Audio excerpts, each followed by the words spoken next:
Marami ang naguluhan matapos i-reveal ng aktor at former Guapings member na si Eric Fructuso sa interview sa kanya ni Carmina Villaruel na naging magkarelasyon sila ni Tony Gonzaga sa loob ng 3 taon.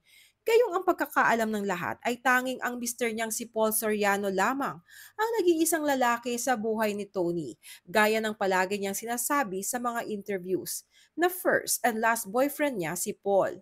Ngunit ano nga ba ang istorya sa likod ng magkasalungat na pahayag na ito ni na Tony at Eric sa usapin ng relationship?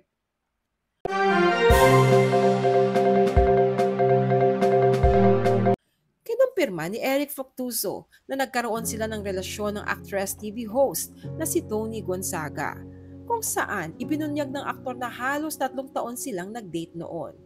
Inihayag ito ni Eric sa kanyang guesting sa GMA Morning Talk Show na Sarap Diba nitong November 11 bilang tugon sa tanong ng host na si Carmina Villaruel. Tanong ni Carmina kay Eric, totoo bang nagkarelasyon kayo noon ng TV host actress na si Tony Gonzaga? Sagot ni Eric, parang di ko na-expect yun ah. Oo, meron. Halata na nagulat din si Carmina sa revelasyon ni Eric. So nagkaroon kayo ng relationship? Sundot na tanong ni Carmina. Yes, before. Sagot naman ni Eric. Sunod na tanong ni Carmina kay Eric kung gaano katagal ang naging relasyon nila ni Tony noon. Sagot ni Eric, siguro rough estimate. Lahat-lahat kasama na yung wala lang, tsaka yung may commitment. Mga 3, almost 3 years, mga ganon.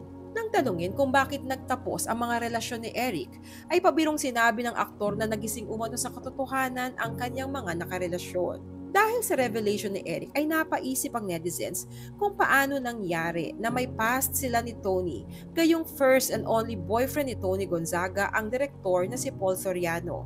Base na rin sa mga interviews kay Tony noon. Katunayan ay marami ang humahanga kay Tony dahil sa industriya ng showbiz ay isa siya sa kakaunting bilang ng mga aktres na hindi nagbilang ng boyfriend bago ikinasal. Tanong ng netizens, paano yun? First boyfriend daw si Paul eh. Mismo, yan ang press release ni Tony that Paul is her first boyfriend. Yun nga Tony, paki-explain. I don't think Eric will just make up a kwento like this. Hello? Dismayado ang netizens.